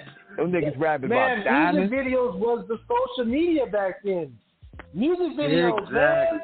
That was, man, I remember when fucking Usher, when Usher was on fucking in skates and he pulled out the freeway for the first time, and niggas was like, whoa, what the fuck is that? You know, when he pulled the freeway pager phone, nigga, I told my brother at the time I was looking at this shit, his credit, I said, I have to have one of those now. And I swear to God, like I think a week later, she co-signed. You know, back then you had to have credit to get a phone. She co-signed for us to get some freeways. But that was the social media back then. Like that was when you seen the new gear, the new shit. You know what I'm saying? So I get what you're saying. And nigga, and the thing was, nobody really had like cell phones back then. Like back in the day, you had the Motorola flips with the illegal chips. That's how you was like. Yeah, we had a chipped out. Yeah, we had a chipped out phone. Yep. Mm-hmm. Yeah, you know what I'm saying. That's how you'd be on it for free. I mean, and but if you had the Motorola flip back in the day, like nigga, you were doing it. I mean, the pager, you was already bossed it if you had it. You know, look for those with the pages and the 304s calling they 304s. You know what I'm saying? Yeah. You know. Yeah. 911. You know what I'm saying? 143. Yeah. All that shit. Look, 823. Yeah. Little player talk we got going on right now with the squad. Yeah. Y'all know. Yeah. yeah. Y'all get y'all sponge out. This is a game. This is straight game we talking about right now. Look, nigga, y'all soak up this shit like a bubble bath and get clean off of the sheen of the lingo, know what I mean? Yeah, we taking it back on the ass. Nigga, so it's like, you know, but if you had the thing was, it's like, you were like really bossing up. I mean, look, we ain't even got to the pay phones and all that shit, nigga. So it's like, you know, where you cut deals like that. But back in the day, you know, not everybody had a cell. Right. You know, you had to. Yeah, me personally, I had my first cell in '97, and it was a Motorola flip phone. And that was my first entry into it. But when you're talking about when you get into later the technology, how it just increased. You know, I remember back in the day, like, you know, camera phone technology didn't come until around 2005. Hell no, yeah, that was groundbreaking when niggas said they could watch TV and show on their phone. Like, what? You can do what? Yeah, I can watch videos on my phone. You lying? You lying? And then even before that, like when Russell Simmons came out with the Fat Farm phone, the Baby Fat and the Fat Farm phone, and those phones were like, I remember that. Back in the day. I think those Russ things was killing them. Had the Rush card out. Russ was killing them. Yeah, I mean, that 90s money was crazy. Yeah, he was going crazy. Russ was going crazy. Yeah, I think those Fat Farm phones and the Baby Fat phones were going for like $500-$600. Yeah, that shit was expensive back then. Yeah, but it's like that was the branding, the power of branding. When you look at product and music, when Jay-Z, shout out to the whole crew, of course, can't forget them. Man. Bleak, Bean, Ochino, Sparks, Pain in the Ass, you know, Hennessy Kev, Mackie, Petey Crack, Chico the Ball, all my niggas in the Rock family, Freeway, all y'all niggas, love all of y'all. You know, those are my guys. For sure. And Jay, you know, he was like Jay. Quick story. So after the show they did, the Rock reunion show they did out here in Virginia last year, we were at a spot out in Portsmouth, Virginia, and I was sitting with Pain in the Ass. Shout out to Pain, who did all the stuff for the Rockefeller albums, you know, the Scarface impersonations, and me and Pain were just chopping it up. And Pain was telling me the stories of, like, Jay on the Block. And he was like, niggas don't really understand. Like, Jay won't blowing smoke up niggas' asses. Like, Jay was really blowing up back then. Like, Jay was a billionaire in the street back then. He's like, niggas don't understand. Like, all that shit Jay was talking with the money, he's like, Jay really had it. You know? So when we see this going into the 90s with Jay rocking the Rollies with the platinum and the golds and all that, when we saw the Rock really come to the head of it, because it all worked in stages and phases. Death Row was doing it for the West. Master P did it for down south along with No Limit. And then Rockefeller and Bad Boy were doing it for the East. So when you get later on into it, because in the 90s, this is when you start seeing, okay, nigga, we got money. So guess what, nigga? We going to show niggas we got money. Puffy with the Rolexes, rest in peace with Big. Because Big was, if y'all look at old pictures of Big from like 95, especially, 95 through 96, Big was rocking the big ass boulders on the fingers. You know, this nigga was rocking Rolexes. Nigga had the Jesus piece chains, you know, the thick ass cable joints with the heavy Cubans in it. I mean, shout out to my man George the jeweler who gets it done, who got his tutelage from Tito and Manny's of New York, rest in peace, who did those pieces for Big, I believe. And George has his store in New York where he's carried on that tradition of that 90s jewelry. Yo, I mean, I'm just getting excited. I'm ahead of myself. I'm all over the fucking place like a schizo. But yo, niggas, I tell niggas, y'all gotta be there to really understand it. Like, it wasn't all over you gotta live through back it. Then. Yeah, you know, not everybody had that kind of money like that back then. But nigga, the ones that did it, you saw it. Like, Big was one of them niggas. Rest in peace to Papa, man. You know, you saw what he had. You know what I mean? And he was stylish, the Black Frank White. You know what I mean? The nigga was like, you know, Puffy, all the niggas, like, they was rocking that shit. That nigga hit the game like a hurricane. I'm telling you, even on the West, Big hit the game like a fucking hurricane. They was like, who is this big nigga with this smooth ass flow? Like, his flow was just like, it was effortless.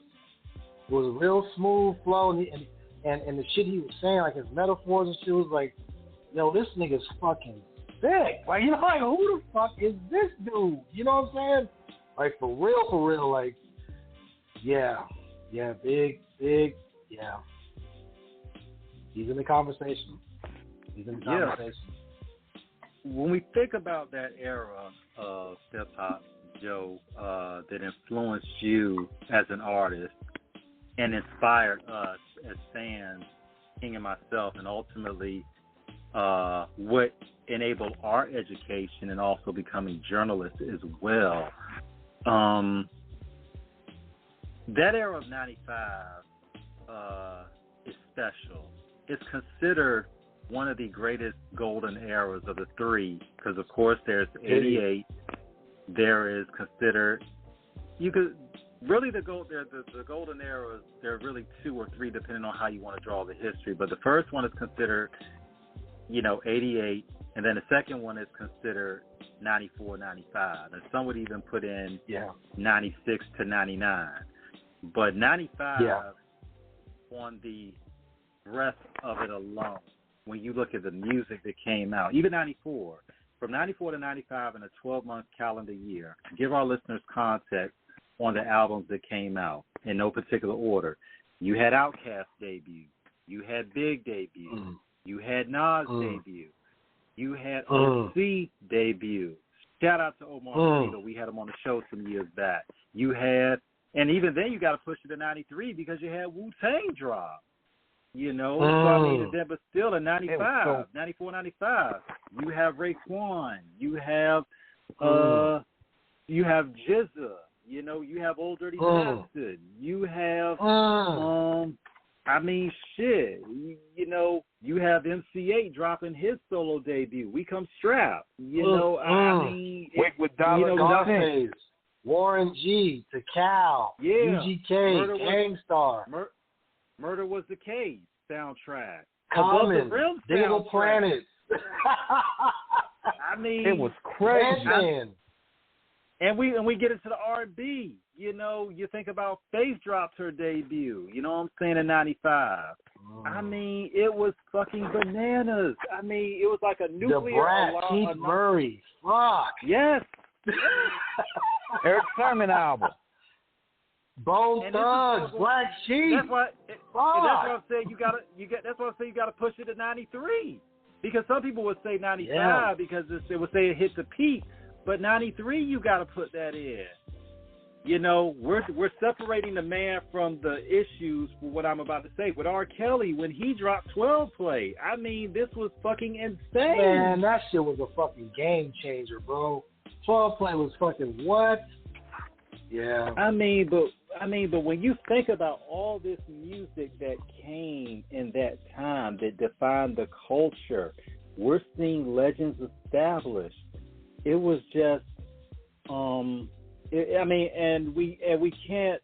Oh God, and I mean, we can't forget Tupac. Of course, with him dropping 3. Of course, the 93 was 92, 93, Strictly for My Niggas. Of course, 95, Me Against the World. 96. All Eyes on Me. I miss mean, when people had consistent runs, like consistent album runs, like Cube had, like Ice Cube had a monumental album run. We talking about he had 4 America years Most worth Wanted, of championship. Death Certificate, The Predator, Lethal Injection, The West Side Connection album. And it was only because back then, it was sinful to sound like the next dude. Now it's sinful not to sound like the next dude. You get what I'm saying? It's like of course we could even go a little deeper. I think the labels had different intentions back then. Back then, it was speak on it. How can I put out the next big artist? You know, like we're trying to get paid by finding the next big artist, next big group. Now they've already got the money, so now it's an agenda being pushed. You know, we all know the agenda.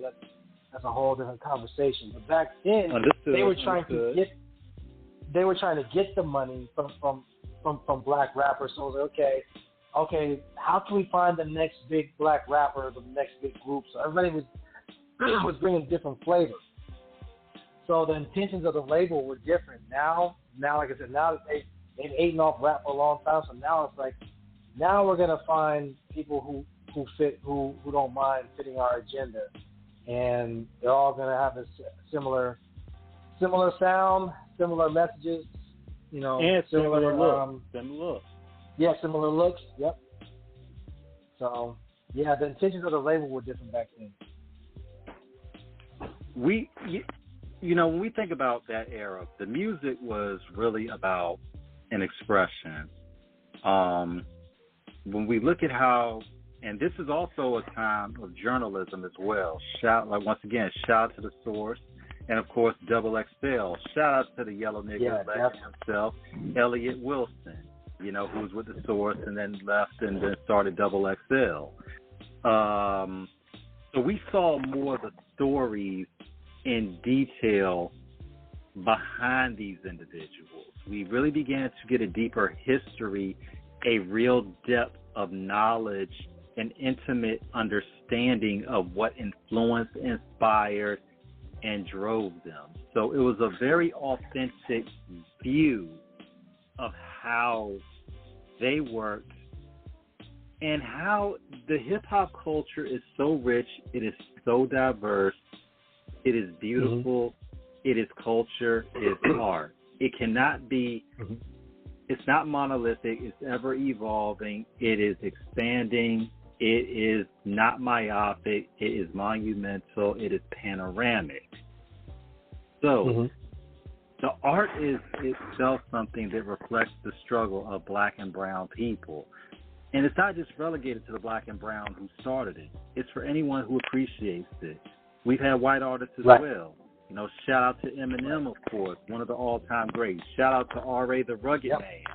You know, shout out to Psycho Realm. You know, shout out to Third Base, Beastie Boys, Third Base, Beastie Boys, all of them. You know what I'm saying? You know, who really, really, really put on for the culture. You know, shout out to Alchemist, one of the illest white producers ever. Man. Mike Dean. One of the illest. One of the illest. You know, with Rap-A-Lot. I mean, there's... My boy Jake One. Him and Freeway just the stimulus package white too. man music. Oh, my God. And, of course, the stimulus package with Freeway. And Freeway said that him and Jake are going to get ready to do another one, a stimulus package too. I mean... You know, so it's, but there's also, when we look at it, the music, when we think about it, it was about the art. There was always problems in music, and, you know, we look at what happened with Pac and Biggie and how that misunderstanding turned fatal for both parties. But, you know, back in the day, I think, you know, when we look at how there was, I think the Big and Pac situation shook us up as a culture, because that's the first time we saw two artists actively engaged in a war of words, and both of these niggas died behind it. We knew about the situation with Ice-T. when him and LL had a little tiff for a minute. We knew about NWA and Q. MC Shan, who we had on the show some years back. Love you, Shan. Shout out to QB. We know about when him and KRS had their little tiff. But one thing about it, though, Joe and King, we never felt like it would turn fatal. We Right. knew those. We never felt like these niggas were gonna these niggas was gonna off each other. Because the content was different. Because the content was pretty much based off lyrical ability. It wasn't based off threats. Now, it did get it would get violent. It just based off masculinity. It's gonna get violent, but it's not gonna go to gunplay. Like, niggas gonna fight. That's just the way it is. We might get a switchblade. We ain't gonna get the AK-47. We might get the switchblade, like in the back. It's gonna look like a scene out of the Beat It video. You know what I mean, with the switchblades and the dance moves. But it ain't gonna be no. It's gonna be like Vietnam over some beef. Like, it's totally different. I mean, even with Death Row and Ruthless Records, shout out to Big Animal, who was Easy's bodyguard. We had him on last year.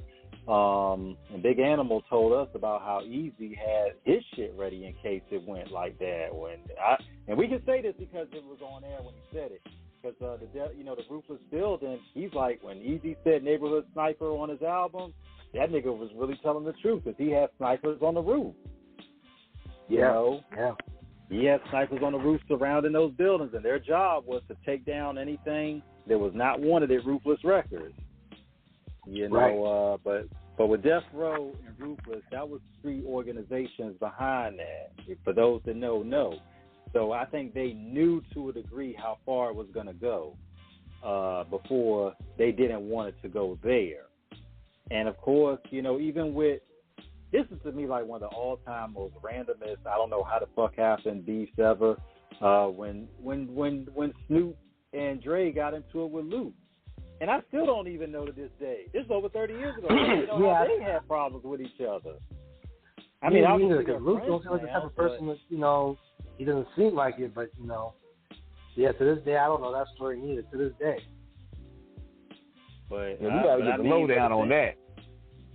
But I tell you one thing, but even then, I've met Luke before.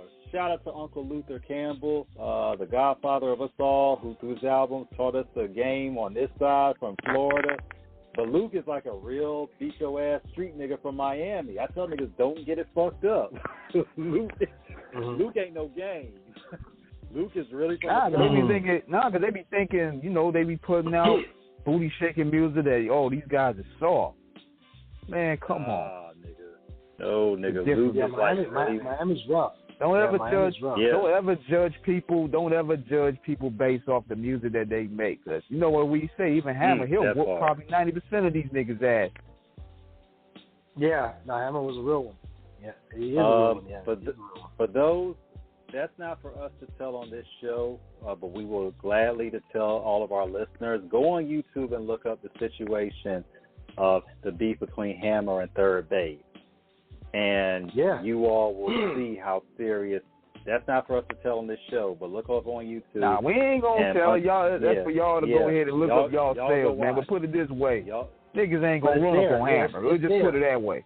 Yeah. It's there. It's documented. It's there. And like you're right. They're not just gonna run up on him. Yeah, he's not with the bullshit. Yeah.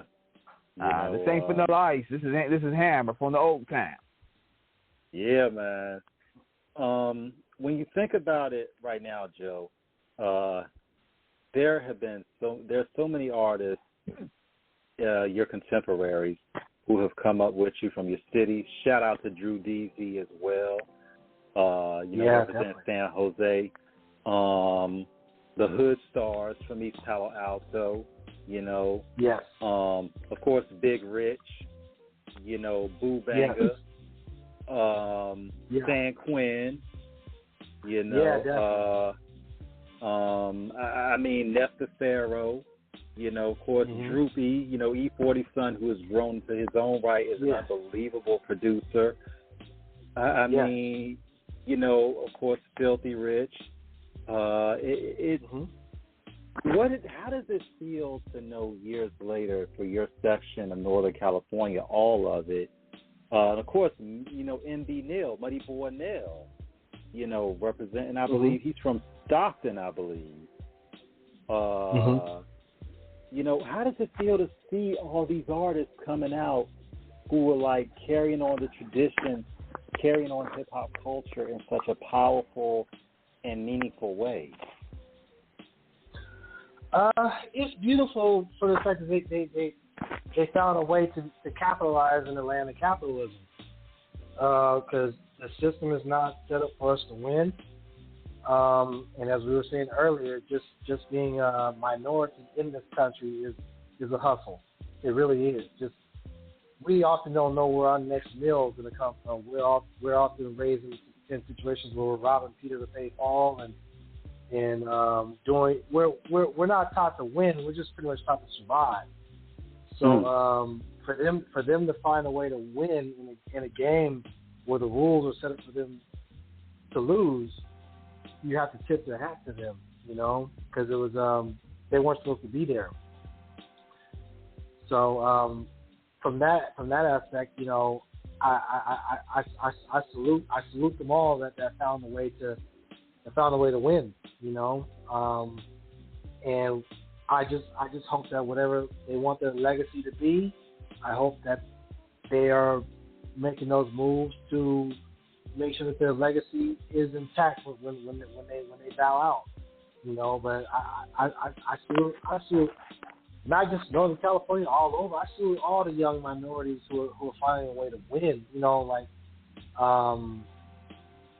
even like some of these youngsters who are again, they're using technology to their advantage. I heard some kid makes like millions of dollars just reviewing toys. Yeah. Shout out to the cats that are that are on their MacGyver shit. They're making something out of nothing. Man, that part. Now, of course, in your individual journey, Joe, in addition to working with Black Sea of RBL, we got to shout out your people, One Lonzo and, of course, So Vicious. What's it been like to work with them? Who's the first name you said? Oh, Young Lonzo. One Lonzo. Oh, Lonzo. Your producer, Lonzo is a phenomenal fucking producer, bro. And me and Black were talking about this. Some of your hardest G-Funkers, some of your Battle Cat, some of your coldest Battle Cat babies, because they're all babies under Battle Cat. And Dr. Dre, DJ Quick, they all, they're all Daz's kids. You know what I'm saying? They're all Battle Cat, Daz, Quick, Dre. You can't even forget the producer from my brother-in-law. But those are the fathers to these kids. But some of your coldest G-Funk producers don't even live here. They live in Chile, Spain, Dominican Republic, Japan, France. Yeah, like some of your coldest G-Funkers, they are, and Lonzo's, I think he's like in Colombia or some shit, but the boy, man, I don't know why Dog Pound has not picked him up and said, we want you to do our whole album, because Lonzo can make Daz beats damn near better than Daz. He has all the sounds, he has all the claps, the lead, the drums, like he has all that shit. Like, it's crazy. I don't know if you ever went to Lonzo's beat page. You would swear that he stole Daz's motherfucking ADATs and DATs from the 90s. Like, he's perfected how to make Death Row beats, like perfected it. Like, you would think Daz made it or Superfly or one of the motherfuckers made it. Like, Lonzo is cold. And So Vicious, I just love her because right now with females, man, again, back to the agenda, right now the prostitution rap is just real heavy with the FemCs and So Vicious, she's like a throwback. She's like, you can tell she's kind of like a Marvel. You can tell she's kind of inspired by Marvelous and man, you went deep for that one, yeah. Yeah, Mia X, Marvelous, and MC Light. Like she's one of those. She's a real female MC. You know, like Rhapsody. You know, like she's like that. So So Vicious is a breath of fresh air. She's not rapping about how good her pussy is and how you got to pay her to fuck with her. She's a game. You know, she comes from where Black Seed comes from. You know, so but she's got there's a lot of game over there. So she's just spitting the game. You know what I mean? She's doing the opposite of what a lot of females are doing right now, and it's a breath of fresh air. Man, I mean, when you think about artists like Il Camille, her, I mean, you know, Bonnie Dollars, we've interviewed her, of course, Karma, Cam and China from Inglewood. Oh my goodness. And of course, yes, y'all, I will say it, I got a thing for that girl, Kamaya out of Oakland. Oh my goodness. Kamaya, she's the queen of the Bay. Right now, hands down, you know, like she's the queen of the Bay. She's the queen of the Bay Area. Yes. Some Kamaya with her Oakland ass. Yeah, she's keeping that old school. Because right now, it's kind of tough, man. Because you know, like I think that's why people kind of gravitated toward me and Black did. You know, with Ruthless, we kind of went back with to the golden era West Coast sound. But like Kamaya, she's staying true to the golden era Bay Area sound. Because like right now, the Bay don't even sound like the Bay. There's a lot of cats from the Bay who are making music that you wouldn't think they're from the Bay Area. You think they're from somewhere else. And so she's staying true to it. She's staying true to that old mob Zapco vibe, and you know, her look with the visors, the gold teeth, you know, the gold chains. Like she's staying true to that old school Bay style, and it's appreciated. You know, and we got to give props to the foremother. You know, with Sugar T, we had her on the show. Shout out to Eric Schroeder, of course. You know, shout out to Eris. You know, Arubo Entertainment. You know, who got us Sugar T a couple of years back. You know, Sugar the Click. You know, Conscious Daughters. Yeah, man. Special One, rest in peace. DMG still carrying on tradition.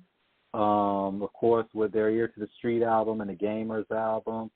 I mean, the ladies have been putting it on for so long. When I look at where it is today, like you said, Joe, with the marketing and the agenda, we see artists out there, female artists that are, you know, one who constantly, you know, has a color behind her name, and another one who shakes her ass all the time. That even when you look at some of the videos, she looks tired of shaking her ass. You know, it's like, you know, it's like, and even then, if y'all want to get into the pussy rap, which is, we're going to say it on air, but even then, if there's a chick out there, I would tell the ladies, if y'all want to listen to something fun, ratchet, but still lyrically cool and smooth, y'all need to check out Stunner Girl. Check out Stunner Girl. Ladies have not heard Stunner Girl. Put them out there. That's what we do on the Club Radio, man. We put people out there for those who want to listen. We put the information out there so that way they can build their brand. Because people don't realize how powerful their voices are. Yeah, but that verse that she did on YG Shake, Stunner did her thing on that when she spit her 16 on that feature. I mean, Stunner broke her shit down. And of course, she's got another song called Paid and Put Up. Stunner's been doing it since 2017, and she's nice with it. She has a style. The girl's got a mean-ass swag, and she's got that. Look, I knew this bitch was different when she says, the Diddy bitch, I got the titties that bounce. Ratchet bitch, I put my nigga balls in my mouth. I was like, yo, this girl is different.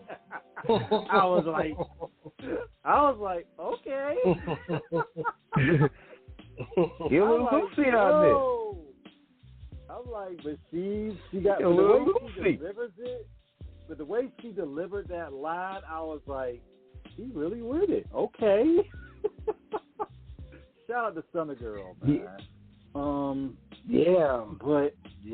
But I think more than anything, y'all, I think we look at the game and it's like we just want the young people to understand there's more out there than the radio. Nigga, that's how we grew up. That's a dying breed. I mean, we grew up reading the magazines. We grew up watching the videos. I mean, and I know it's different with technology now because everybody, with a camera and a computer program can do it. Anybody with a computer program with a beat can make a song. But it's like, have some respect, cherish the art, and take your time crafting something. We're in an era now where niggas think that the music is easily accessible for entry, and that's why we're seeing an overabundance and oversaturation of mediocre shit because everybody thinks that they can rap. Yeah. And they better snap out of their dream. And then King, remember what Ghostface said on the Shark Niggas Biters on Raekwon's album when he was, what did he say? I want nobody to sound like me on no album. Bronson should have caught Bronson, he caught the assignment, even though he tried to get a pass. He got a pass at first, but when you start overestimating your lane, like, man, you got to respect the architect. Yeah. Period. Yeah, and everybody, and when you think about this, and also, too, what you said earlier, Joe, we know the Bay Area has got some serious funk when it jump off. We're in a situation now with a lot of young people that are openly like calling niggas out on wax, doing crazy. I mean, look at what happened with Julio Fulio the other week. I mean, and this dude was. They waited to that dude's birthday. They waited to that dude's birthday to get him, man. He ain't even get a chance to blow the damn candles off the cake. They went like, "Pow!" I mean, they blew him away before after he blew the candles off. It's like they slid on him, and they slid and left him slicked out with a pop and drop, dumping slump. You know what I'm saying? It's like, we got a generation of young people out here, and I say this as a 46-year-old black man who's seen a few things out there. I'm like, y'all don't understand. And I'm like, y'all don't really understand, especially how you're dealing with individuals. The game is different. I say this from shit we saw growing up. The guns never came out unless it was a real situation. And now we got the guns are what they're going to first. I'm like, so y'all really need to watch what y'all saying to some of these people out here because they will fly. And, how do you feel about it, Joe, from how the open taunting, the deliberate antagonization, the daring to come do something to me culture is pervasive in the game right now? That's the other side of the game. Again, I have to tip my hat to somebody who's making something out of nothing. But at the same time, it's like I can't. It's hard to respect somebody who's making money by selling bombs to terrorists. And I feel that's kind of what they're doing. They're kind of a lot of these young artists are selling bombs to terrorists. They're creating terrorists because rap has always been a I live what I rap. It's definitely more because again back in the day, even though Cass was saying it, like again you always heard the story like that cat wasn't living it. He just was around motherfuckers who was living it, and he was telling the stories about his neighborhood, his surroundings and stuff. Rappers have always been more like reporters, reporters of what's going on. Some of them really did live it and they reported how they were living. But most time rappers are just reporting about, the problems and situations that was going on in their area. But now these youngsters, they've really, really, really taken it to heart. We rap on what we live in. And right now, the main focus for males is sliding and drilling, and the main focus for the females is coming up off men. And so, right now, again, I tip my hat as far as from just a black man trying to make it. Hey, you found a way to make it. So I tip my hat to you on that. But then it's like there's a little bit the respect factor is going to be different, because it's like, yeah, you find a way to make it, but you kind of selling poison. Like, you really are creating terrorists, because you're rapping about this, I'll kill you in front of your mama, I'll kill you in front of your kids, I'll kill your kids, I'll kill your mama, I'll shoot you, I don't care who's around, in broad daylight, I'll kill you. And so you got these cats that fuck with you, and they're like, well, shit, this guy's talking about he'll kill a nigga in front of in broad daylight in the mall. Shit, I'm down. I can kill a nigga in broad daylight in the mall too. So it feels like it's becoming one big kill show, one big murder show, and so I think that again, we're going to talk about the labels and intentions. I think that right now the intention is that the focus has shifted to what's going on right now, and the labels are having their way right now.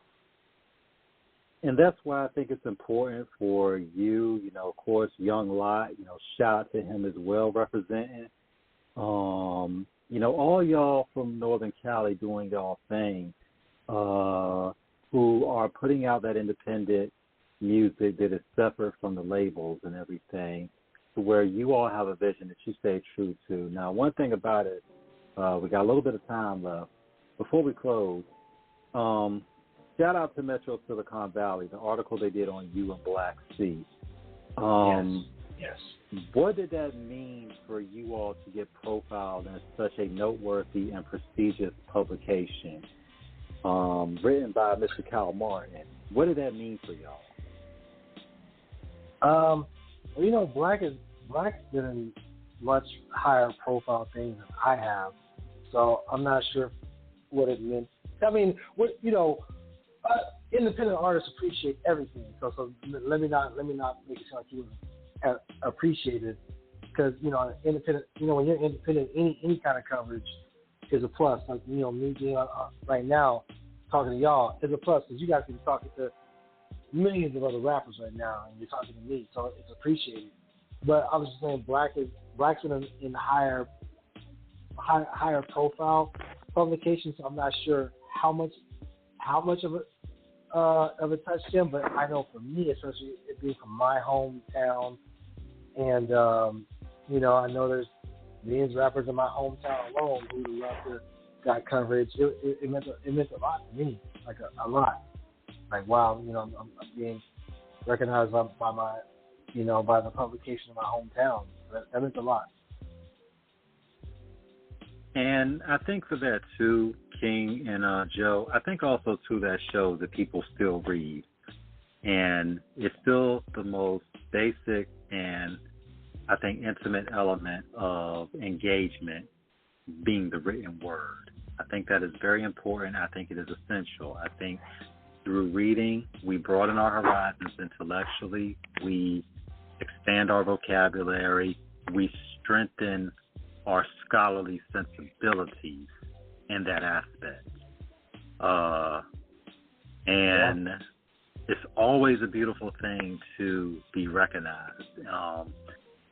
Shout out to Hip Hop DX, and Sean Sotero, who wrote up on us, last year, and that was huge for us.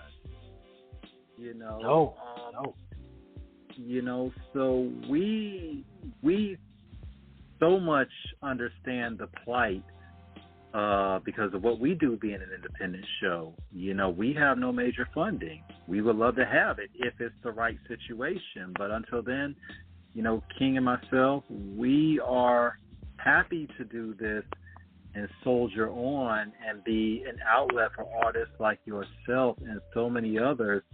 Over 600 guests we have had,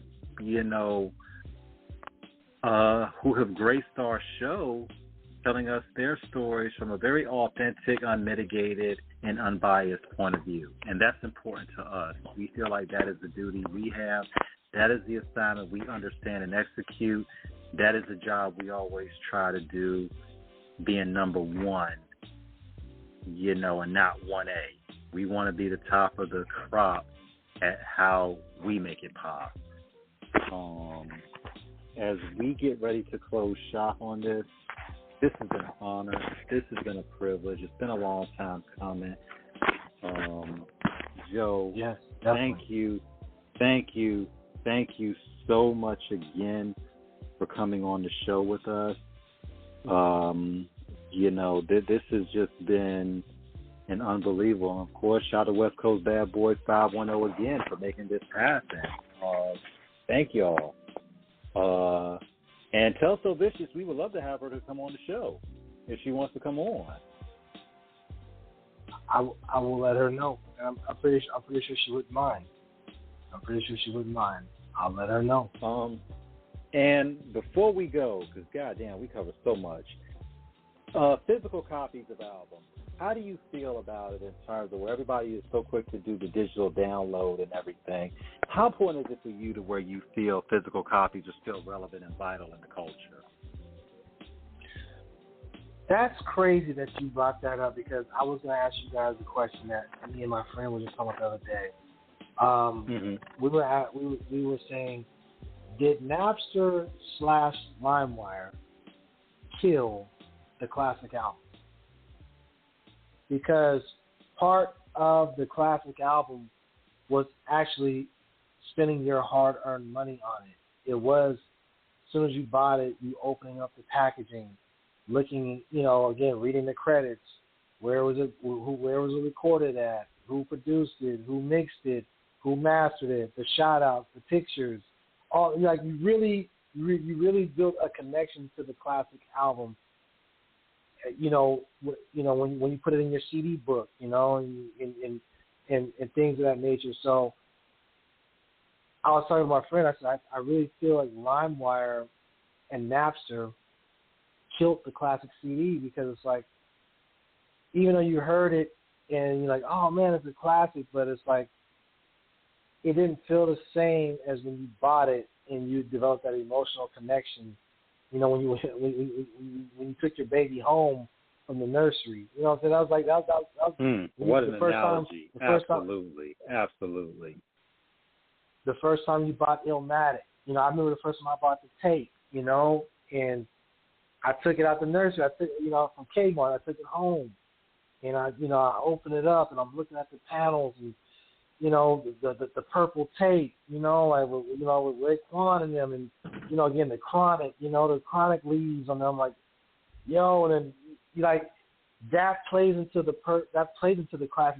classic album. So to bring it back full service of what we're talking about, yeah, like especially with what I do, I found out through Ruthless, G-Funk motherfuckers, they're old school. You know what I'm saying? Like G-Funk is like for the old school cats, you know? Like some of the youngsters fuck with it, but it's not that, you know, that's not their go-to. Their go-to right now is drill music and other kind of shit, you know? But G-Funkers are old school, so a lot of them cats, they don't really fuck with Spotify and all that shit. They fuck with CDs still to this day. And I still got to get mine. And I still got to get mine from y'all. And nigga, keep the caves locked and loaded, because if you still got that Nas Illmatic cassette, do you realize how much that thing is worth right now on eBay? Oh man, that shit's been stolen long. That shit's been stolen long. Some niggas have stolen that from me long time ago. Long time ago. Nigga, that cassette is worth a grip right now on eBay. Go look on eBay and see how much it's worth right now. So before we close shop, Joe, once again, thank you again. Shout out to Black Sea, Ruthless by Law, all your peoples out there, man. And tell everybody where they can go to pick up the album. You and Black Sea did it, and of course your solo project. Tell everybody where they can go get it.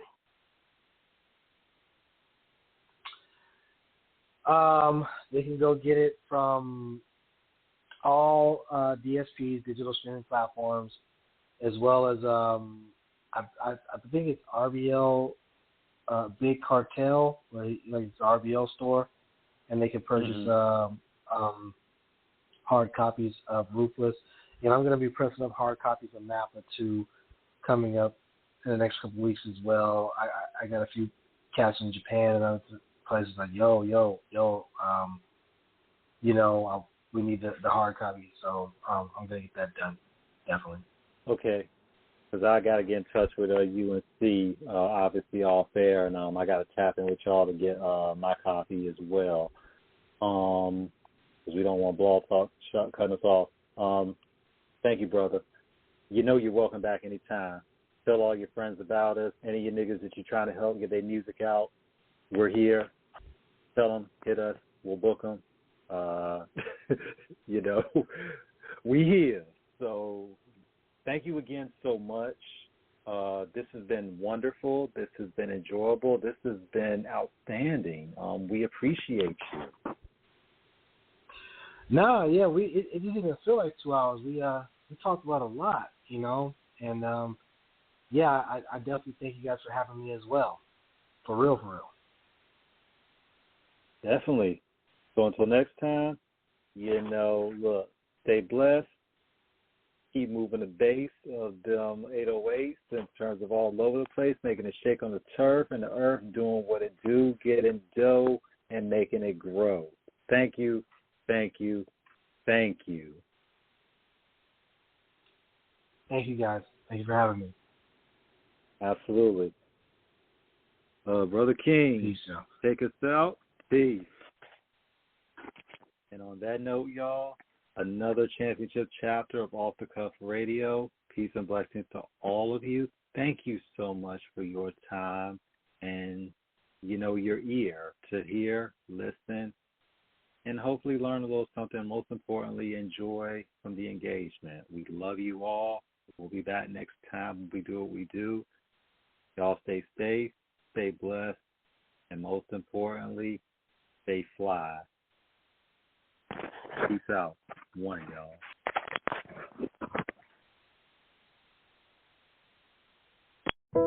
When pain, stiffness, and discomfort is making daily activities difficult, the orthopedic experts at Duke can help. We have options to help reduce pain in your muscles, nerves, bones, and joints. Our orthopedic and spine teams can diagnose and treat what hurts and can help to reduce or eliminate the symptoms. Don't wait to get back to the activities you enjoy. Schedule your same or next day appointment. Learn more at dukehealth.org. When pain, stiffness, and discomfort is making daily activities difficult, the orthopedic experts at Duke can help. We have options to help reduce pain in your muscles, nerves, bones, and joints. Our orthopedic and spine teams can diagnose and treat what hurts and can help to reduce or eliminate the symptoms. Don't wait to get back to the activities you enjoy. Schedule your same or next day appointment. Learn more at dukehealth.org.